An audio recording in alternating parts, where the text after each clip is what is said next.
Hello everybody, Stinky here again. Just getting back to doing some recording here. Let me pull out my handy dandy pen. I'm going to try to tap it a lot less than I did on the last video, but I like to have it in my hand in case I want to doodle. So let me just kind of start by saying I was pleased by the way that the neutral card breakdown went. Obviously, I haven't heard any backlash or anything from it, but obviously there's going to be some exceptions to some of the rules that I went through as far as which cards are good, which cards are not good, which cards you should play, and which cards you shouldn't play. Obviously the situations are going to change depending on what your deck is going to look like. However, the cards that I said are bad are just always going to be bad. Let me give you an example of a card that I said you didn't need 3 copies of and you're not going to play it ever and blah blah blah. And that's going to be something like, God, if there were significantly less neutrals this wouldn't be a problem. That's going to be something like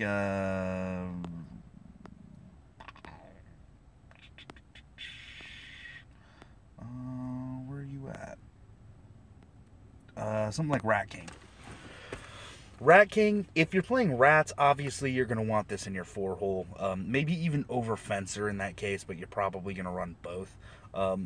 So yeah, there are some good cards in neutral that I didn't say that these are must-have cards, etc.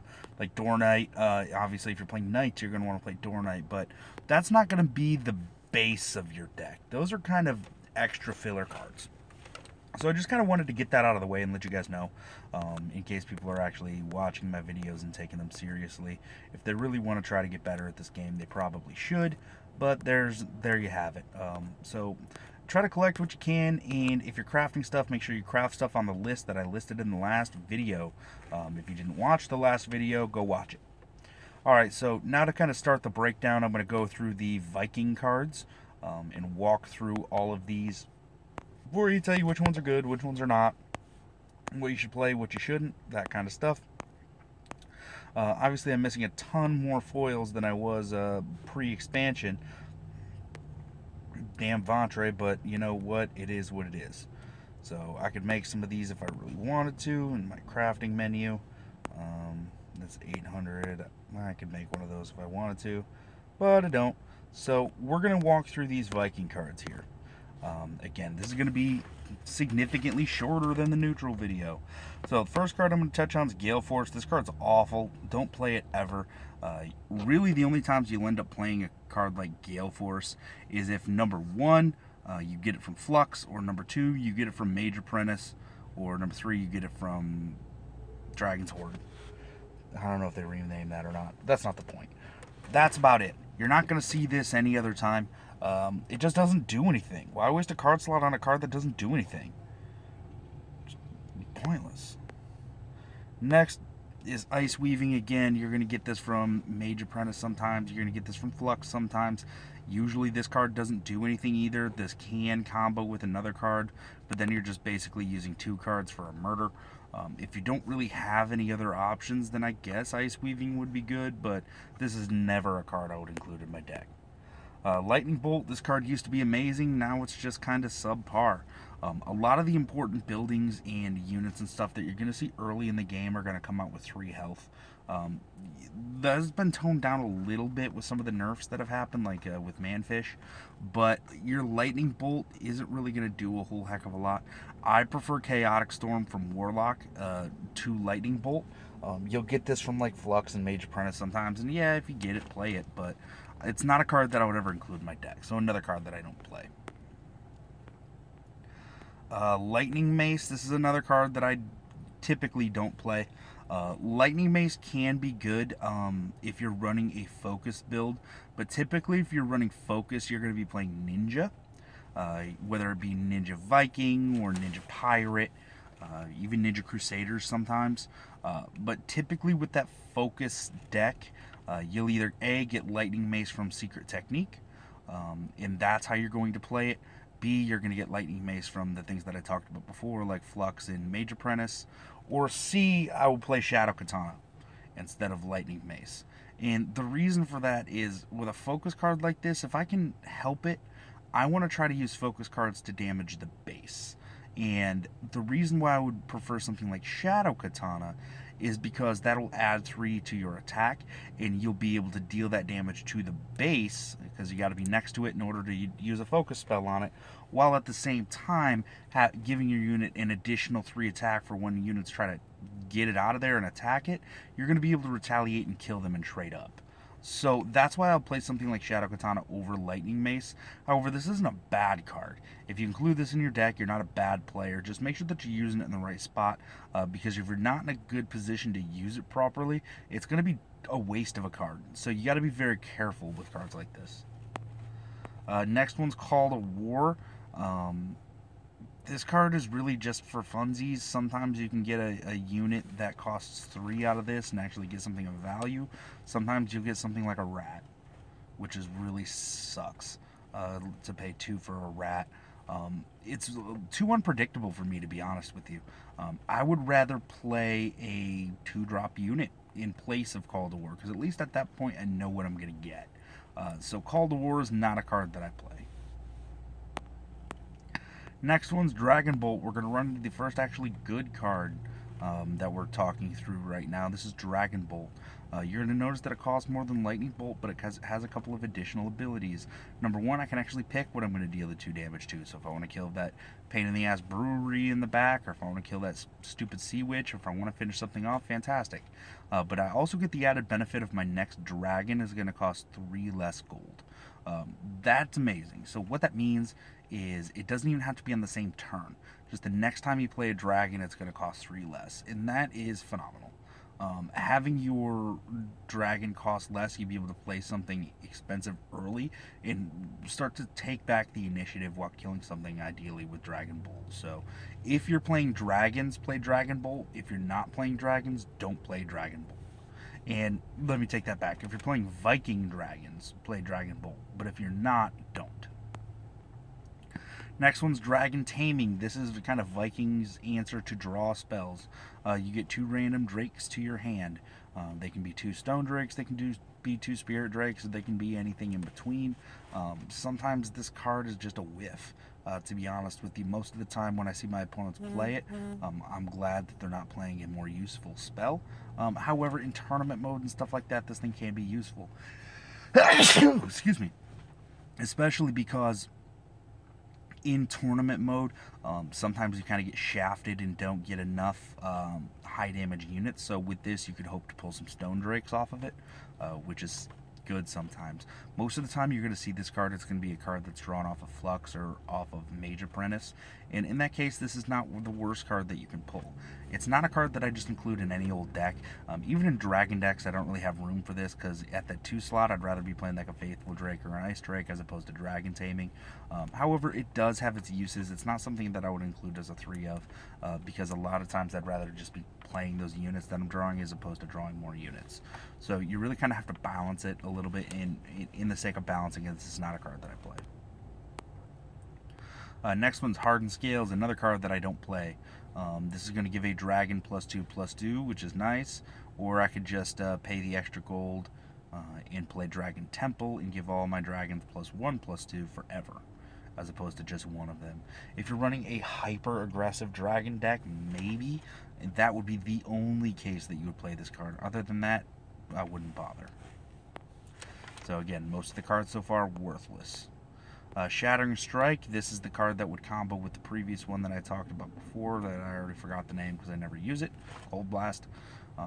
Shattering Strike is going to destroy a frozen target, so if a target is frozen, this will kill it immediately, but in order for a target to be frozen, you have to freeze it. So you're going to be comboing this with at least something.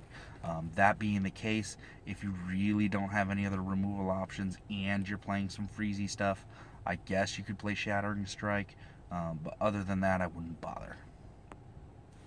Now, I've never actually played this card before.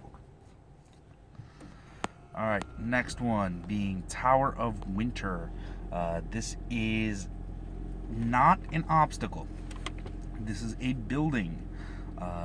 This has Frost Aura 2, which basically it damages and freezes enemies in the surrounding 3x3 area, just like any other ability. However, since it's not an obstacle, it does not affect your guys. It only affects the opponent's guys.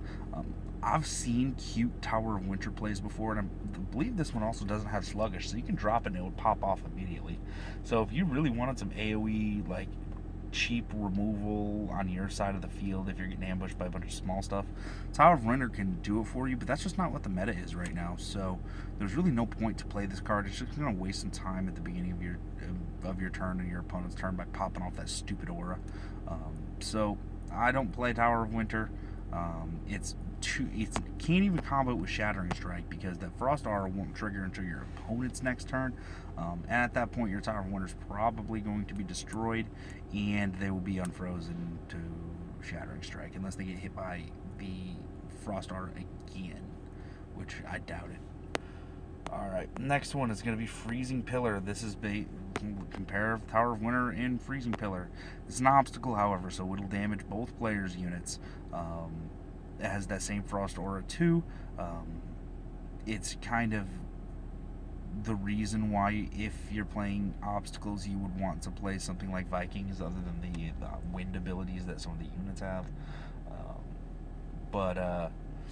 Yeah, it's not a card that I play.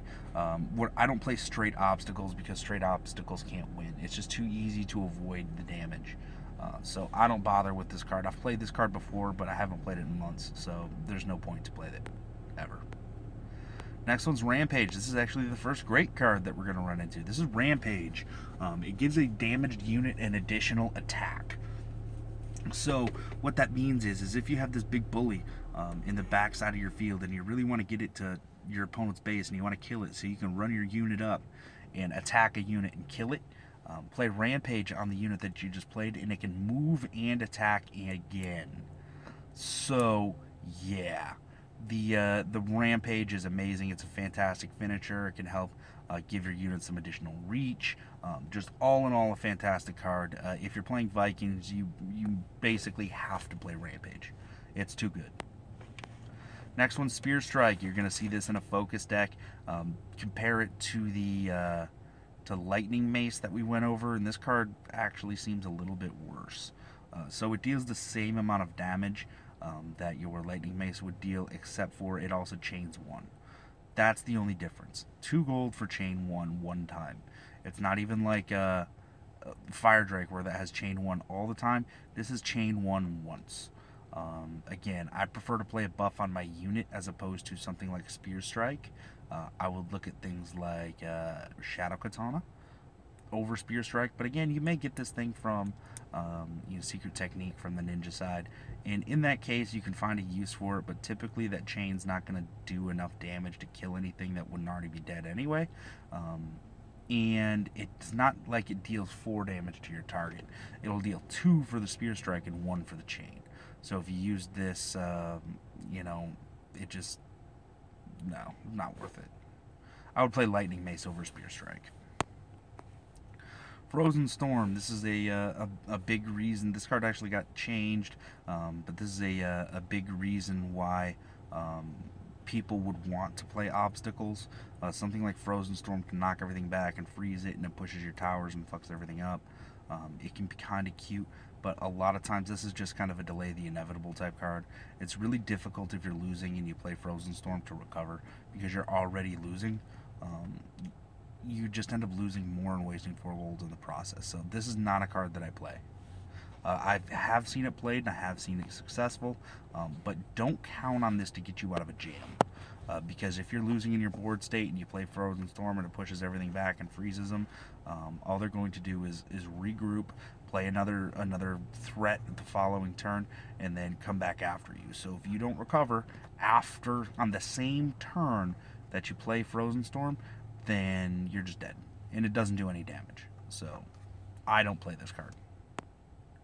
Hall of Winds, another card that I don't play.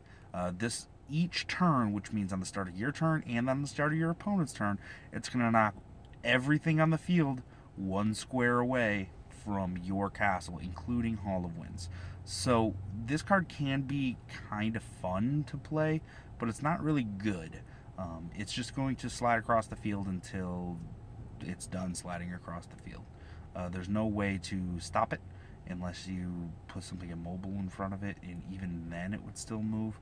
You'd have to put literally Draymond in front of Hollow Winds in order for it to just continually push everything backwards, which sounds hilarious, and it sounds like something that I would want to play, and maybe I will, because I never really thought about it before. But Hall of Winds is a card that I never play because it's just too difficult to manage and gives you really no benefit.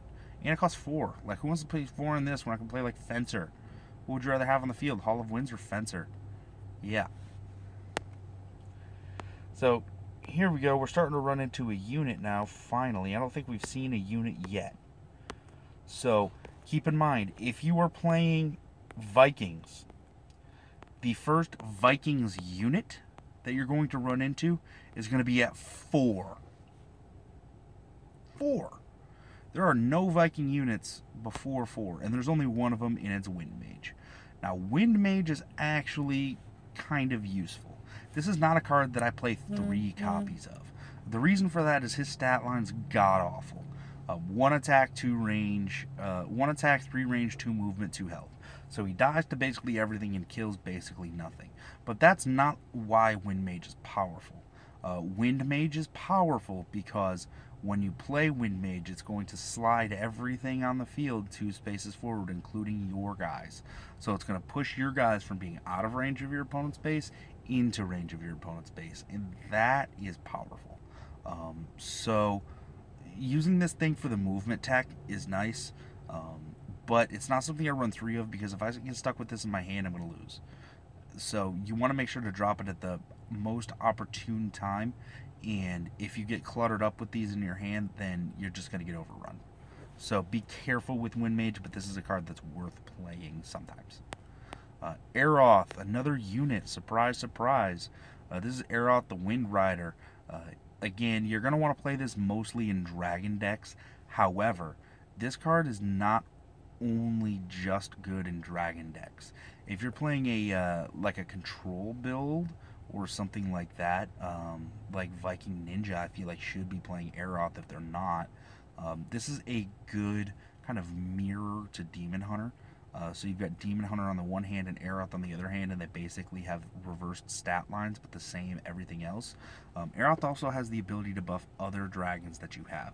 I don't think in a deck like that you would play any other dragons, but you don't really have to be honest, in order for Aeroth to be effective. So this card is really good, and I honestly don't think it sees enough play. You should play Aeroth if you're playing Vikings. It's a good option for sure. Again, you should play Aeroth. If you like Demon Hunter, you'll like Aeroth. Ice Blast. This is a card that I'm not a huge fan of. I do play this card in tournament, but in Constructed, I very rarely play Ice Blast. That 2 damage to everything just isn't enough. Almost all the time, it's not enough to kill anything. It'll slow stuff down, and you'll still have to attack with your units to trade. What Ice Blast would do is if you're in a slightly worse position or a worse position, you can play Ice Blast and attack your units into the enemy in order to clear the field. It'll also damage some buildings if they have something in the back that's messing you up. But then what happens is your opponent just plays a unit, shoves it down your throat, and passes turn, and you've already got a guy staring at your throat, and you're back on the defensive again. You may be slightly less on the defensive, but you're still going to be on the defensive. Using Ice Blast to set up an attack is very rare. Typically, you only see this card come out when you're losing, and I don't like losing, so in lieu of Ice Blast, I'd rather play something like Swordsman. You know, give me some muscle on the field as opposed to a spell that's not going to kill anything. It's going to stall my opponent from coming in and beating my face. It's going to, quote-unquote, give me an opportunity to not get killed, and that's about it. So, I'm not a huge fan of Ice Blast. I do play it in tournament sometimes, but it's not something that I run consistently when I play Vikings. Next one, Might of the Minotaur. This card is cute. It has some cute tech. Deal 5 damage if you have a Minotaur. Deals 2 more, so it has the option to deal 7 damage for 5 gold, which is pretty strong. However, you have to have a Minotaur, and as we talked about monsters before, yeah. So I wouldn't count on that special ability to happen ever. I think I've seen it happen once, and it was in tournament mode. So If you're playing tournament, this card's not horrible, but again, in the 5 slot, I'd rather play basically anything else than Minotaur Strike. So this is a card that I never play. Temple of the Five Gods. This is going to give all of your units Lightning 1, and this card can be a powerhouse.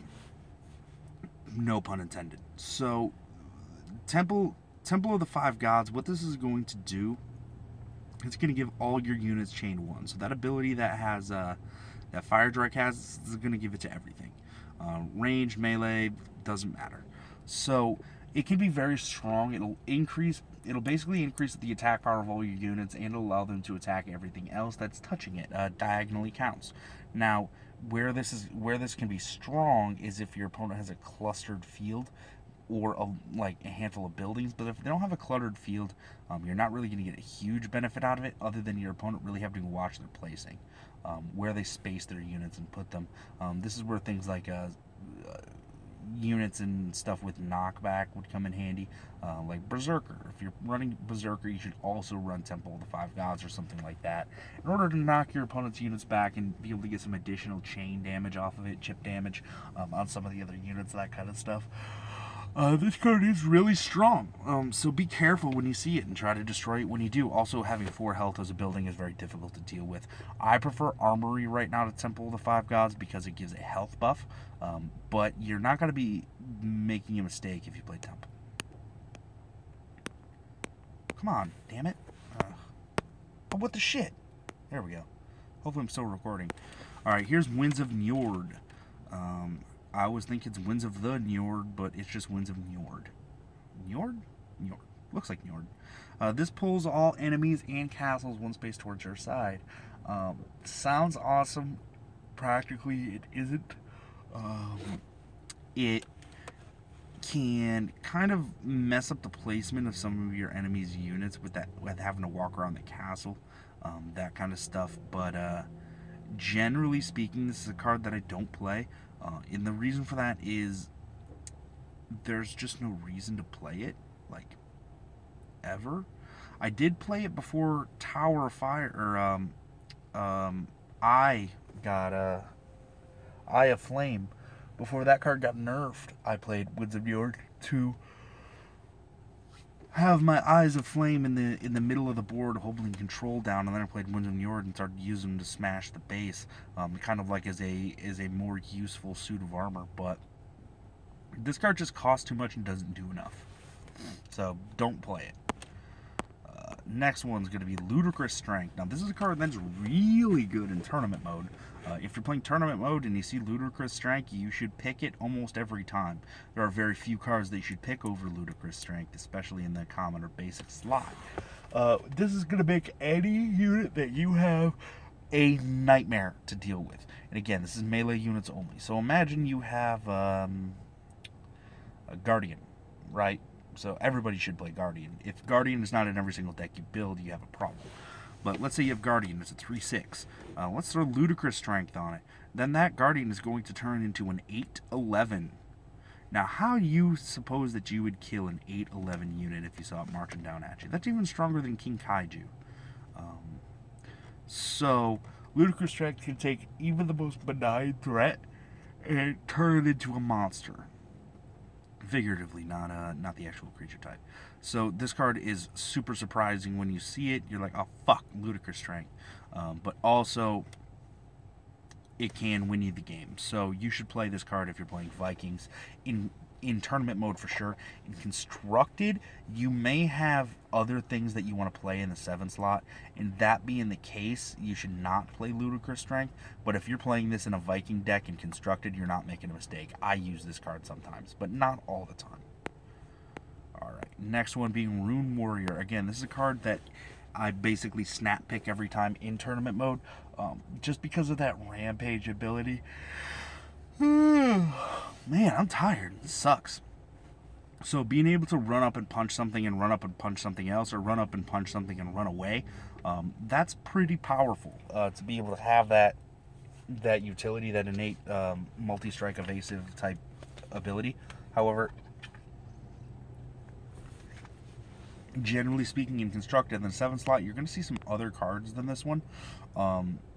and that's not necessarily a bad thing. Rune Warrior is good and constructed, so you're not gonna be upset or disappointed if you play this card. If you don't have a big collection, Rune Warrior is probably gonna be your best friend. A combination of Rune Warrior and Ludicrous Strength. Both of these are basic, so you should have both of them. Playing both of these in the same deck, if you don't have very many cards or a small collection, you'll be able to win a lot of games a lot faster than you would think if you play both of these. Especially if you're playing like things like Swordsman and Windfall Griffin and just really strong stuff that you'll find in a deck that I deleted. But yeah, these two cards, if you're newbies, will win you lots and lots of games. Next one's going to be War Party here. War Party used to be a meta-defining spell. Now it's not. Now it costs too much and it gives all your guys -1 movement. So the movement buff that you're going to get by playing War Party is going to be significantly less, especially with ranged units. Some of them only have 2 movement. So you'll be able to attack and then take one more step and attack again, which is cool, being able to have that second attack. But it can't attack the same target, so you can't layer hits on the base. But if you have a overwhelming field, War Party can win the game for you, especially if you have some range units or some lightning or something to back it up. However, because it costs so much, I would rather play something like Ludicrous Strength, to be honest with you. But take it for what it's worth. I much prefer the Rampage spell to War Party. So the Rampage spell is much, much better. It just costs less. Master of Arms. We're going to run into... These are going to be like a whole bunch of super high cost... even up to Rune Warrior. Like, you're 7... At 7+, Vikings have by far the most units. Even more than neutral, I think. Well, maybe not if you count Kraxus and Kraken. But these have... There are 1, 2... 3, 4, 5 units in a spell at 5 units, 3 spells at 7 or more, which is amazing. It's stupid because a lot of these stuffs are taking the same slots and decks, so there's absolutely no fucking reason to play Master of Arms anymore when you have Yarm Giant. Why would you bother? But here's Master of Arms anyway.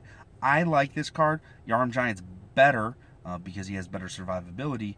So if you have Giant and Master of Arms, you will probably never play Master of Arms, and you'll probably never play them in the same deck. Because why? They both take the same exact slot. This is going to be basically a Demon Hunter on fucking steroids. So this is going to come into play as a 9/9 with 4 movement. So this is almost going to guarantee kill something the turn that it comes into play. And something's going to have to attack it to destroy it, which is almost going to guarantee die unless it gets beat down with ranged units. Or if that doesn't happen, the next turn Master of Arms is going to be a run up and deal just about half damage to the base. So it's very strong. However, it doesn't have the cute tech that a lot of the other stuff has at the top of the gold tiers that you're going to see. And it's really difficult to make Master of Arms work. Now, it's a fantastic card, but a lot of times it ends up being a win more unless you're playing tournament. So, Master of Arms is not my preferred high drop Viking. Yarm Giant, this card is actually pretty amazing. Has more survivability with slightly less attack. It has a 5 attack, which is the same base attack that Master of Arms has. But it has the Chain Lightning too, so when it's attacking, it deals 2 additional damage to the target that it attacks. It's going to stay alive a little bit longer because it does have that 10 health. And at the same time, it knocks back for 4 and has 2 lightning. So you can have a unit on your side and you can punch it with Yarm Giant and it's going to get knocked back and chain everything around it. So for the reason that people like Ice Blast, people are going to like Yarm Giant better because it just is. No, it doesn't have that innate freezing ability, but it can damage the base with that lightning.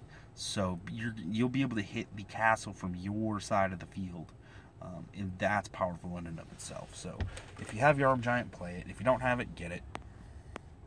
Next one's Fenrir. This is the best Viking card. Next to maybe Rampage. The Rampage spell is super fucking strong, but Fenrir is probably the next best Viking card.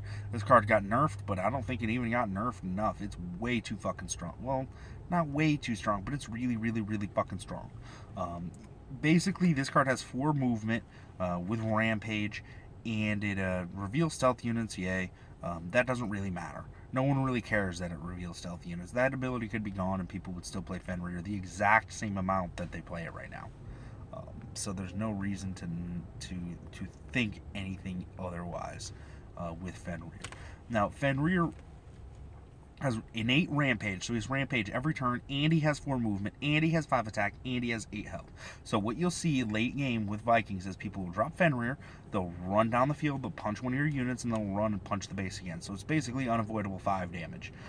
Or what you'll see, and what I really like to do, is play Fenrir one space in front of my castle, or in the where the 4-drop can hit the base, and then the next turn I'll clear it out with other units or spells that I have, and then I'll run in and hit the base and run away. And then run in and hit the base and run away, like people used to do with the Ranger before the patch. That's the power that Fenrir has. It's so, so, so good. If you do not have 3 Fenrir, get 3 Fenrir. Sell your left fucking nut for 3 Fenrir if you're a Vikings player. Next one you're going to see, Fist of the 5 Gods. This is basically Dragon's Fire, but it requires you to have a unit to where you want to play it. It costs 1 less. I just prefer to play straight old Dragon's Fire because I don't have to worry about that focus requirement. And sometimes late in the game, if you're getting that ass beat, you don't have a unit when you really need to play Fist of the 5 Gods. Sometimes just get your ass beat.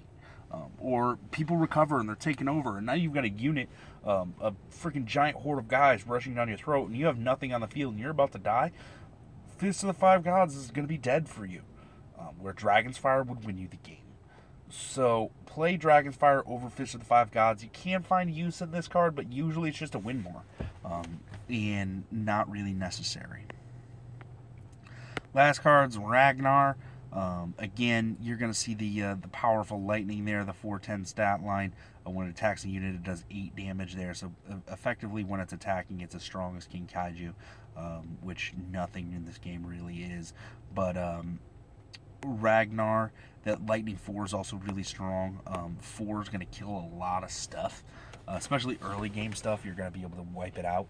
Obviously, at a 10 drop, you're not going to see this early game, but obviously, if you're playing early game stuff, you're not only going to draw late game stuff in the late game. You're still going to draw some of those early game cards. Now,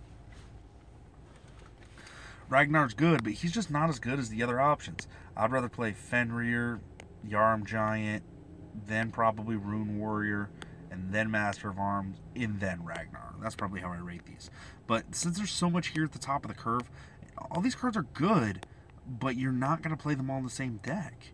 Like, there's no reason on earth to play Ragnar over Yarm Giant. If you have Yarm Giant and you have Ragnar, why the fuck would you ever play Ragnar? Like, ever. Why would you do that? Yarm Giant costs 2 less. It has 1 more base attack power. It has knockback 4 with lightning 2, where that just has lightning 4. So you're getting the same health, so the same survivability, and the same movement, so you got the same range. You've got 1 more base attack power with Yarm Giant. You've got 2 more base lightning power with Ragnar, but Yarm Giant has knockback, and it costs 2 less. So there is absolutely no reason to play Ragnar when you have Yarm Giant. There's just not. So this card completely voided out one of the like staples of fucking Cards and Castles is Ragnar. He's been around for forever, since the game started in one iteration or another, and now he's just fucking god awful. It's just totally pointless. Anyway, there's the breakdown anyway, just to kind of review which cards are good and which cards aren't, which cards you should get and which cards you shouldn't. 3 Fenrir. You want 3 Yarm Giant? This is basic, so you'll have it, and this is basic, so you'll have it. Maybe 3 Aeroth. Maybe 3 Ice Blast, but I wouldn't do that. 3 Rampage for sure. That's about it. Those are really the only Viking cards you need. The rest of the stuff, there's really no point to playing it unless you want to just splash it in or play something different. Like, for example, if you're playing Dragons, you want Dragon's Bolt, but for just your standard Viking deck, you don't need it. Basically, just as far as 3 copies, Aeroth and the stuff at the top of the curve, and that's Rampage. And that's about it. So there's my Vikings review, my Vikings breakdown. If you guys have any questions, leave some comments, like, comment, subscribe. I'll up the list tonight, and I will be back hopefully tomorrow with another video. Take care. Bye-bye.